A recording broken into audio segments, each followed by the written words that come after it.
explore the wisdom of the revered Narada Bhakti Sutras, a cornerstone of Hindu devotion, with His Holiness Swami Jyotirmayananda.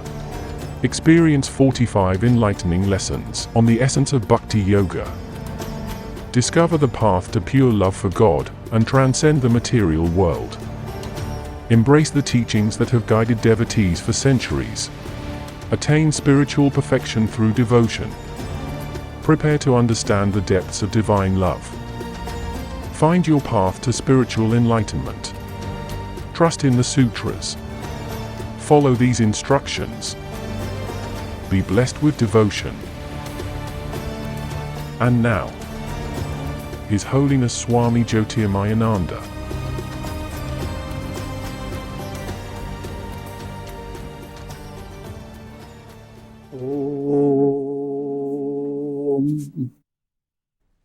Om Vasudeva Sutam Devam Kansa Chanuramardanam Devki Paramanandam Krishnam Vande Jagadgurum. Om. Adorations to Lord Krishna, the preceptor of the universe, destroyer of the forces of darkness, bestower of immortality. We are giving you a series of insights into Bhakti Yoga, the path of devotion. The most important insight you must have that there is no choice between Bhakti and Jnana. From a broad point of view, in a practical stage, you have a choice. The choice in 4 aspects of yoga. You may become deeply involved with Karma Yoga. When you are a Karma Yogi, you just go on expanding the possibility of serving humanity in different ways. You enjoy seeing God's energy flowing through you and you become immersed in it. But you must realize that out of 4 aspects of your personality, that is action, emotion, will and reason, all these 4 aspects are intermingled and you cannot separate one from the other. So if you were to become deeply involved in Karma Yoga, mentally saying, it doesn't matter, Bhakti, Jnana, you are being fooled by divine plan. Fooled in a positive way. You do develop good quality of your heart. Otherwise, you couldn't be serving people. And if there is purity of a heart, whatever you love, your mind becomes focused on it. Dhyana comes automatically. Even the work that you are doing, the work that gives you great delight, you become deeply immersed in it. So you don't need to learn about concentration. And highest wisdom begins to flow. There are times when your ego moves away and still you find yourself active, dynamic. And when people begin to praise you, you are surprised. Who is to be praised? I did nothing. That's jnana, wisdom. So all the 4 are intermingled. If you understand it properly, then it's called integral yoga. And you are ever ready to accept teachings on all these 4 areas, for karma, for bhakti, for meditation, and for profound reflection. You do not separate. If you start separating it, you have not understood the total picture of spiritual movement. Keeping that in view, also, if devotion has not developed, if the quality of your heart does not change, then all insight that you gain in Vedanta, which says Brahman alone is real, all else is illusory. Your intellect may be very sharp and can go into all the theories presented by philosophers and sages, and yet all that knowledge will sit on your head like a load of sandalwood on the back of a donkey.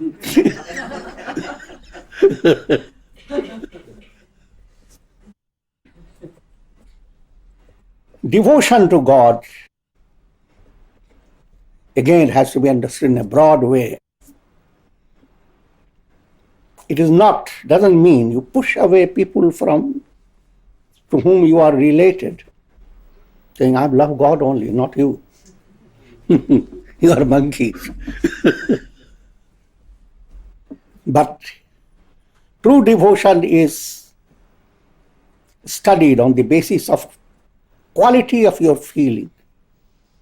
As your feeling becomes more and more profound, and you see people and their suffering and you feel it is my suffering.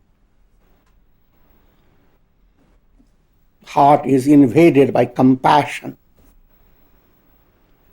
When you notice that your feeling is moving towards God, because God is all encompassing.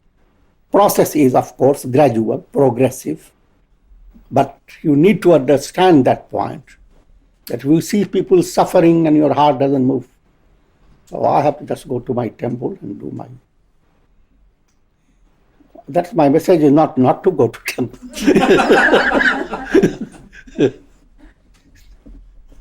Go to temple with the idea, let me pray for the removal of that suffering. Your heart should not be like a stone. God will not enter there, in spite of best of your prayers. Therefore, there is a popular saying, Mukti bhakti ki dasi hai. Liberation is the maid servant of devotion. Don't worry about liberation. When will it come? Get the master of liberation. That's the maid. Bhakti is the lord and master, say lady and master, whoever. Mukti is our servant.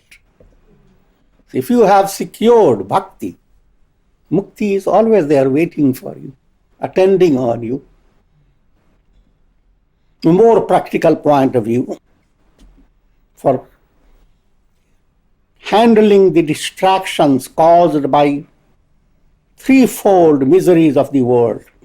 Adi bhautik, the miseries that arise out of external sources, people around you, animals, birds. Adhyatmic miseries that arise out of your own karmic process, your mind, your feeling, your imagination, your moods, your physical troubles. And adhidavik, act of God. All accidental happenings. Human mind is always aware of these. Therefore, distractions develop in the mind very easily. If you were to learn the art of japa, repetition of mantra, that's one of the most profound and simplest method. But you need to go on bestowing upon your mantra a lot of love and faith. Mantra should become, in your mind, a mystic sugar candy. And for that you need to go on working with it. In the beginning you are handling your mantra in a mechanical way. But as you go on investing on that mantra essence, this mantra has come from sages. There's countless blessings are there with it.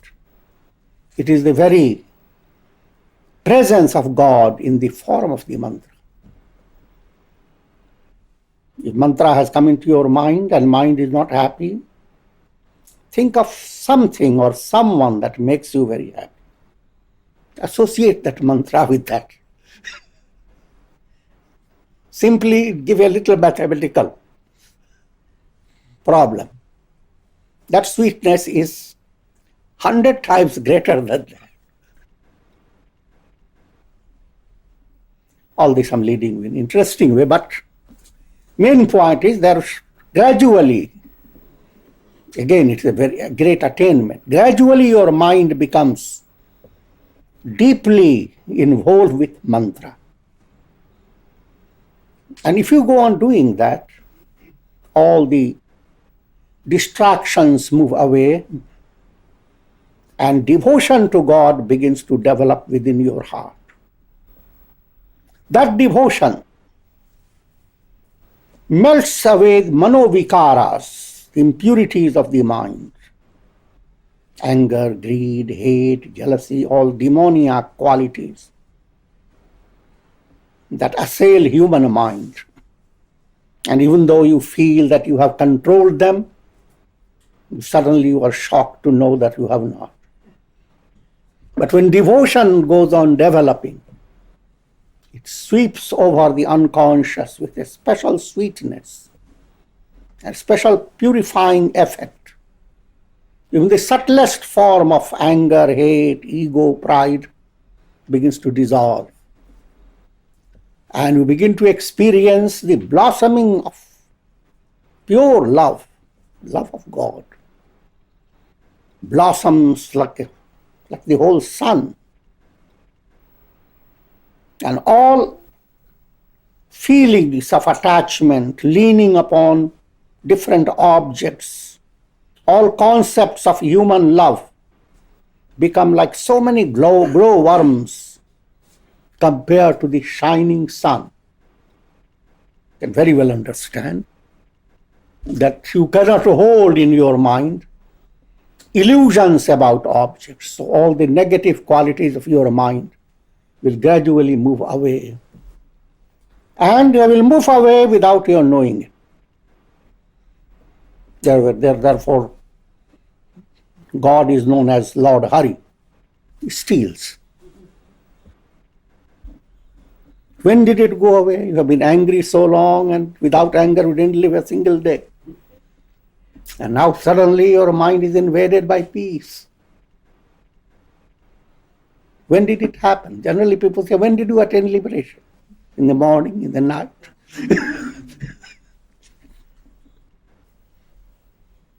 With this, let me go on to deeper parts. Sa na kamayamana nirodha rupatvat. Narad Bhakti Sutra, in 7th Sutra says, devotion is of the nature of cessation. Cessation of desires. It is not an object of desire. This holds a profound key to the understanding of Upanishadic wisdom. Wisdom and devotion that lead you to liberation.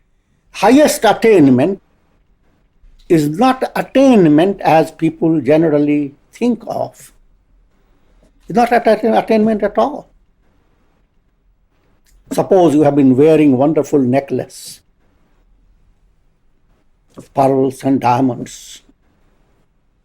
You didn't know the value of the necklace. You just went on holding it on your neck, it shines.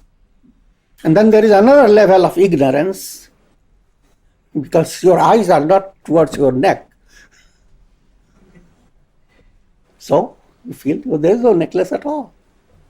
You lost it. And as you gain experience, maturity, you realize necklace has been all the time there. So you don't have to desire for it, you don't have to wait someone to bring to you. And it is priceless. The innermost self in you, God within you, is ever present reality. Intrinsically, deep down, thou art that, Tattvamasi. You are Brahman. Discovering your essential nature is not an attainment in the terms of time and space. It's an important thing to know. Everyone exists in order to attain something. If days pass without attaining something, it is a boredom. And the illusion that if you were to attain something, you have become better, more recognizable, more advanced. All experiences of becoming relate to illusions of the mind. You are underlying that mind, ever-present reality. Pure consciousness or God is like the screen. All mental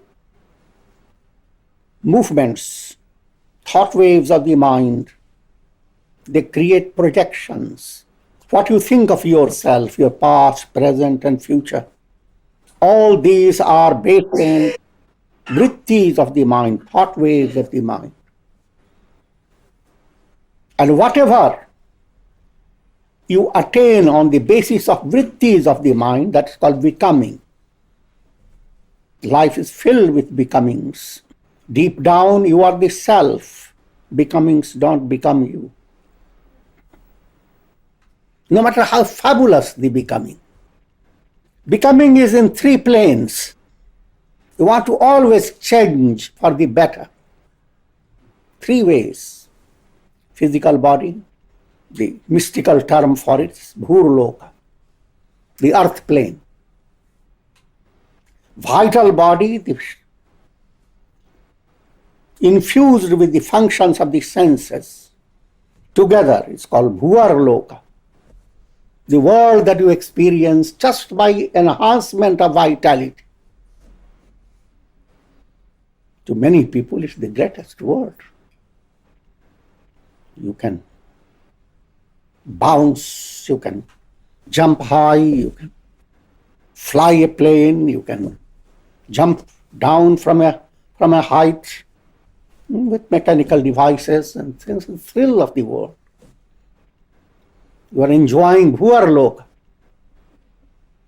But then there is a third great dimension of happiness. That's mental advancement. You can become a great philosopher. You can become a great writer. You can become a Shakespeare, a Kalidas, or whomsoever. It's a mental advancement. Compared to mental advancement, physical advancement pales into insignificance. It doesn't pale down, it pales later. All vital attainments. See the attainments of people in sport. All wondrous things, how the whole world enjoys. Even from ancient times, you hear the stories, Bhima with 10,000 elephant strength. All that again pale into insignificance when your mind begins to capture profound understanding of life. As long as you are deluded by Maya, all these three planes have become sources of temptation, sources of illusion. No matter how wonderful your body may become in this world, that's not the attainment. No matter how much pranic function you may develop, lot of energy, that's not the goal. I'm not undermining these, you must realize.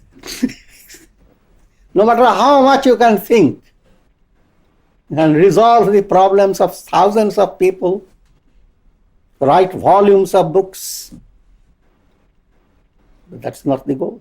But all evolution of the soul is based upon these three planes, Bhurloka, Bhuvaloka, Swaloka. Therefore we have the tradition of sannyasa, where you renounce all these lokas. Bhuva sannyastam maya, renouncing the earth plane. Bhuva sannyastam maya, no more that bouncing flight in the world of countless pleasures.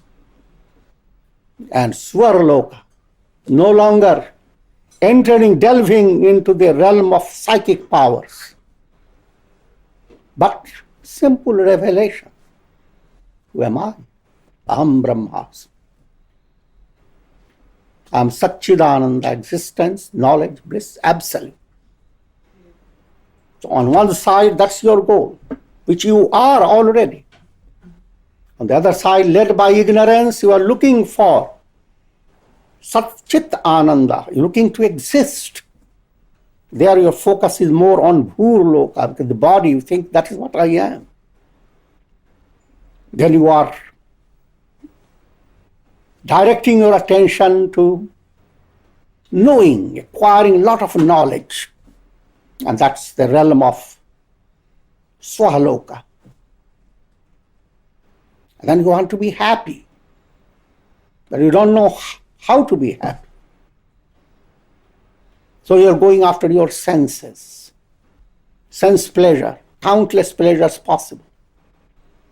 You are looking for Ananda, bliss. 3 things you are looking for in a wrong way. And that wrong movement goes on creating entanglements, karmic entanglements. All the while, you are Satchidananda. You are Brahman.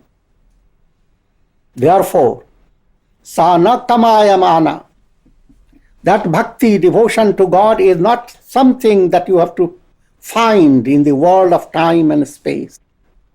It is not like any object or attainment that thrills your mind, makes your nerves resonate with great joy. It is not like that. Yet, if you have even a drop of bhakti, you will find your whole body thrills. A special type of joy courses through your veins. And if you are asked, what have you gained? What did you find that makes you so happy?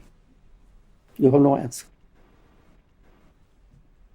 Desire comes to a termination if bhakti begins to advance. Now, the 8th sutra is Nirodhastu Lokaved Vyapara Nyasa. Nirodha point has been explained. All thought waves are transcended. You are not looking for attainment in the realm of thoughts. The screen cannot be found in the realm of projections, and yet the screen is always there. Not a single projection in a cinema show will exist without the screen. Not a single projection. Not a single thought wave can arise in your mind without the fact that God underlies that thought wave. That God is Supreme Self, your own identity in the absolute way. If it seems difficult to understand, let me give you a very simple example. You are dreaming. In dream world, not a single experience is possible for you without your own consciousness sustaining it. Figure it out, very simple. In your dream world, a snake has come towards you and you are in suspense. It's going to bite you. It's the most venomous. You have just studied the science of snakes. One drop of venom and finished. But all the while, your own consciousness is sustaining the illusion of this. It is sustaining the illusion of your thoughts. It is sustaining your terrified nervous system. All these are illusions. Your consciousness is joyously sustaining them. It is sport. You wake up, all this is withdrawn into your consciousness. It never existed. Can you imagine? In the same way, all that you are experiencing in the world, all the news comes in of hurricanes, tsunamis, and lots of war and terror. There isn't a single experience which is not sustained by you. First thing to know, unless they enter your nervous system, you won't be aware of them. So ultimately your experiences arise from your nerves, from your mind, from your unconscious. That's speaking from a lesser point. From a higher point, there isn't any experience, anything of the world, which is not sustained by pure consciousness. That pure consciousness, Chaitanya, Brahman. And that is infinite existence, infinite knowledge, infinite bliss. That's what you are all the time, no matter how miserable may be your thoughts. They always require the sky to support. That's the point. That term is Nirodha. Therefore, there is no room for desiring anything or attaining the highest.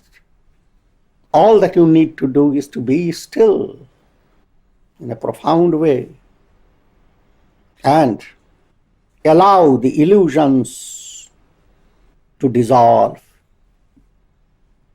Allow the sun to rise and watch the darkness dwindling away. There's no need to high jumps and all type of struggles. Allow the sun to rise. Allow the wisdom to be revealed. And all that is negative will pass away. In this process, naturally, therefore, your asakti, attachment to objects, undergoes a change. You begin to be attached to God indwelling the objects of the world. One of the Upanishads deals with Antaryami, and it goes on saying, Guru tells his disciple, that self, that God who dwells in the sun, dwelling within rules the sun, but the sun doesn't know it. That is what you are, O disciple. He goes on giving series. You look at any object that fascinates you and use the mantra. He who dwells in that object, of which the object doesn't know. Having entered the object, dwelling within, he who rules the object. That is myself. It is I am. The glory of I am that expresses through the countless variations of the universe. Therefore, what should I desire? What should an ocean desire in relation to countless waves? What should the sun desire in relation to countless expressions of the light, countless colors? What should a person desire from a world of his dream, which has countless variations? Therefore, in order to attain that Nirodha state, begin consecrating all your activities, worldly and spiritual. Lokaved vyapara nyasa. Nyasa is a significant term in Hindu religion. Each time, orthodoxically, people who are following the tradition properly, when you start repeating mantras or studying certain sacred book or doing any form of prayer, there is a ritual called nyasa. Reciting mantras, your hand goes after different parts of the body, and you are consecrating that part to God, corresponding to the God. May the sun, now the eye goes, the sun god presides over your eyes. So you are inviting the sun god to have a special presence within your eyes. You are inviting God in your ears. You are inviting Lord Brahma or Saraswati to abide in your intellect. And you go through that. Make your whole body a residence of countless gods. Not thinking countless in the terms of countless. One God with countless aspects. Devo bhutva devam yajet. By becoming God, you are fit to worship God. In the Bible has an interesting way of saying that people are going into a very royal party. Now, those who are not wearing right type of clothes, fit to royalty, they are thrown out. You want to join a royal party, it should be like royal personality. If you want to worship God, you have to become godly. So that's sannyasa. You are just trying to associate gods with different parts of your body, different faculties of your senses, mind, intellect. Tongue is presided by Saraswati Devi. You can use that as a ritual. You can use that as a subtle form of reflection, which can permeate your personality. Say, for example, you understood that Goddess Saraswati abides in my tongue. Become more devotional. Therefore, each time nasty words comes to sit, realize Goddess Saraswati is there. You won't bring onions and garlics near her. Nothing against her. You begin to understand that your faculties are all God-given, God presided. Therefore, you move away from misusing your faculties. That's called nyasa. Consecrating all activities. And then nyasa reaches to a higher state. In the sannyasa order, when people take to very profound resolve that they are going to renounce, then you are inviting only one God, Brahman, and the identity, I am Brahman. If that becomes your project, then you are sannyasa. You are not after so many aspects of God. Oh, sun God, come to my eyes. Oh, moon God, abide in my unconscious, and things of that nature. But the God, may my soul fling to God state. And you have thereby transcended the physical, astral, causal, all planes. And that's Parabhakti, supreme devotion. And that is highest Vedanta. Nyasa is a process of surrender. Surrendering and consecrating all your activities.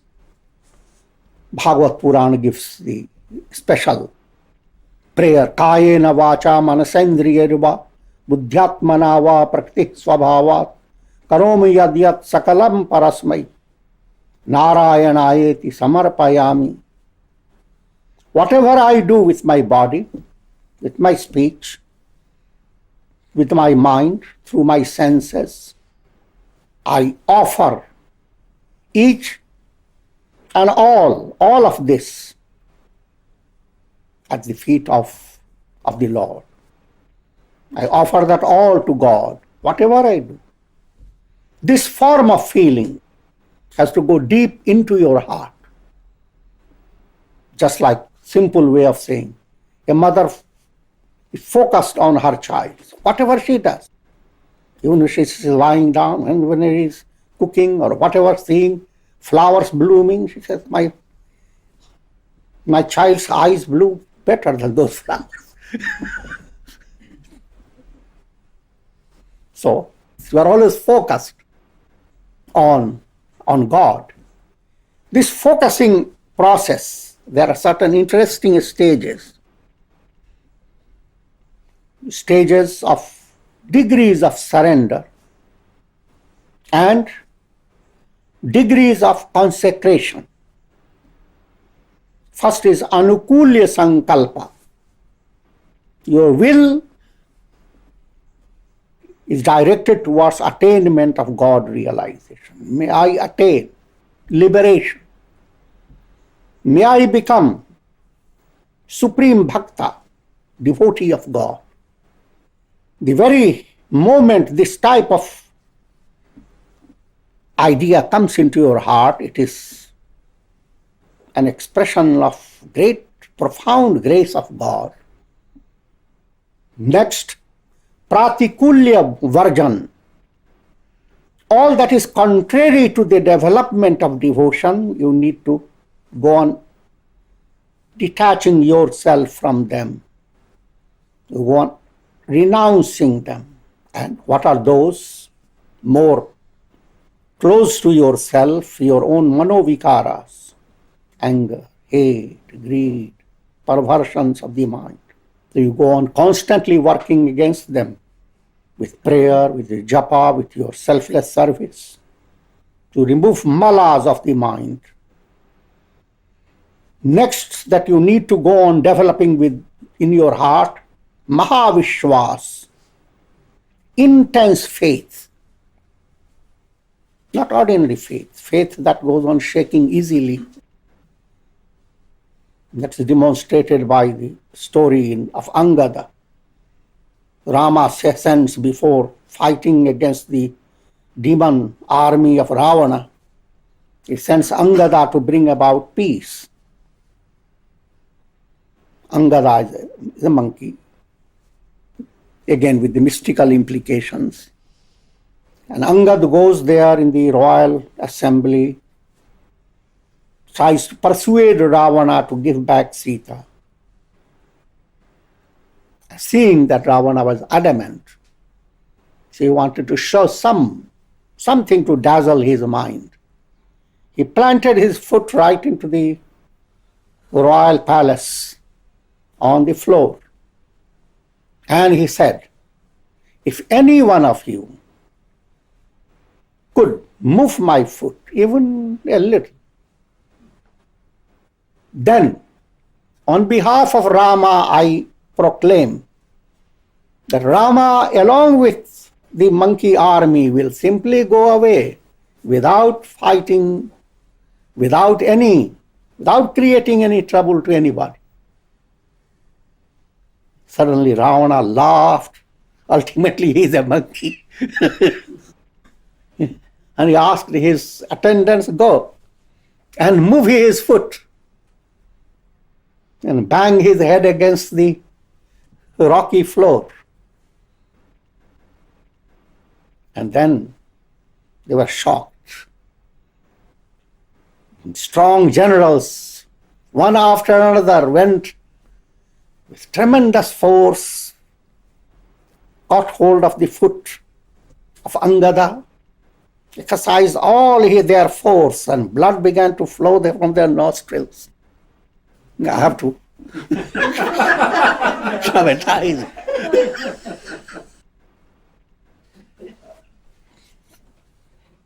And they couldn't budge his foot. And Ravana himself got up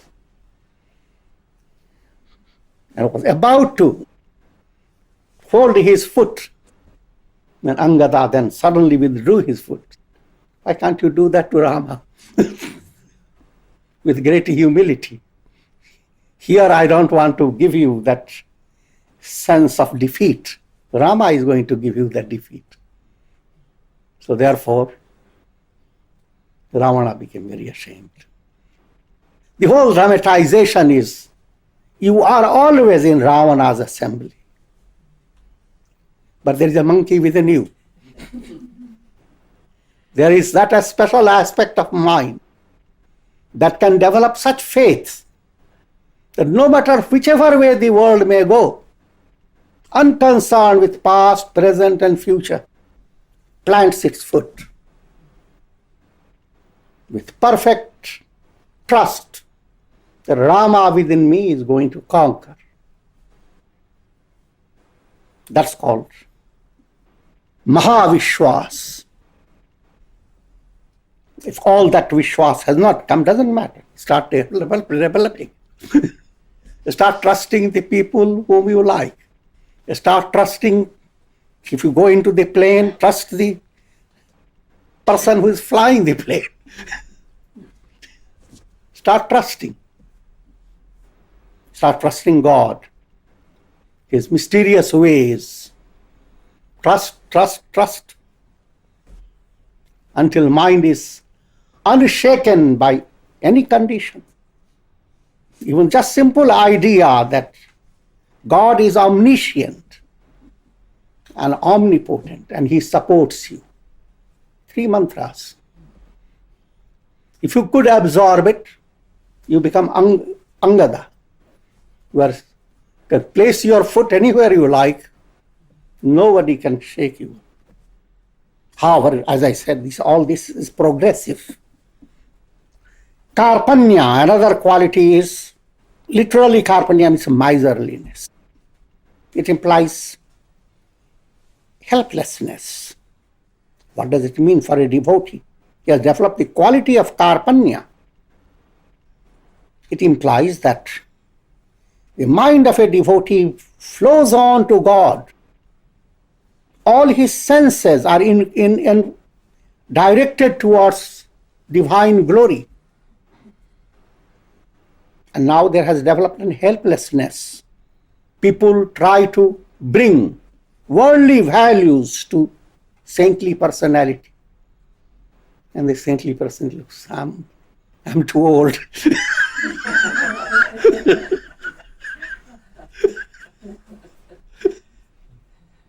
All this is not useful for me.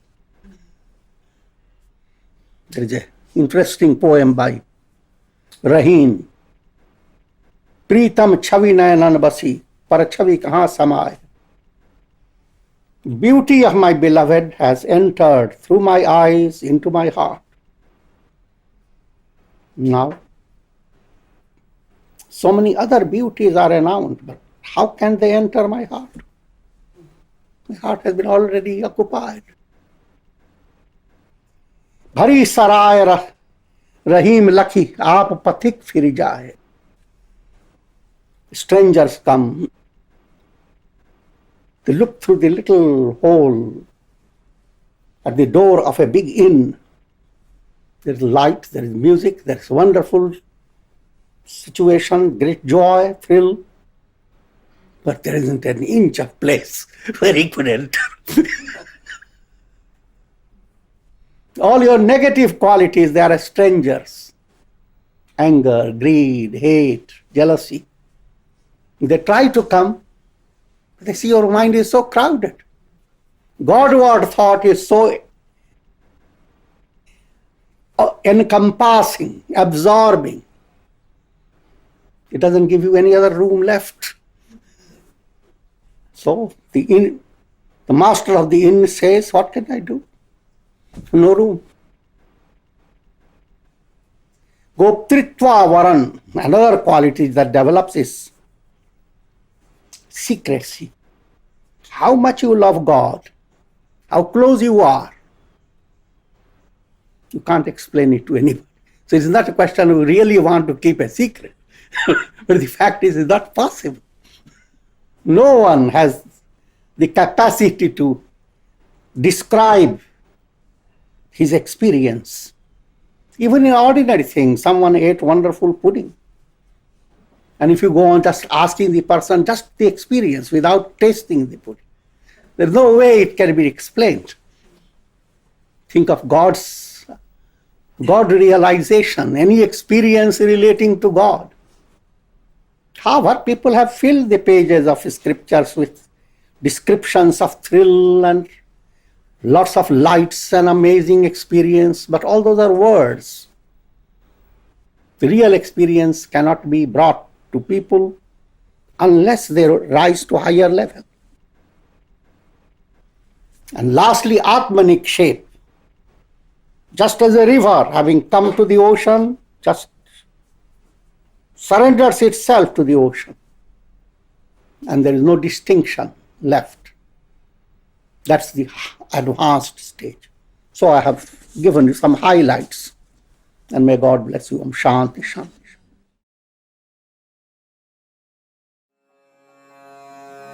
Thank you for joining us on this journey of spiritual growth. It's an honor to learn from the wisdom of Swami Jyotirmayananda. As we part for now, remember, the quest does not end. Take time to reflect on today's insights and integrate them into your life. Until next time, stay open, stay curious, stay present. The light within you is always shining.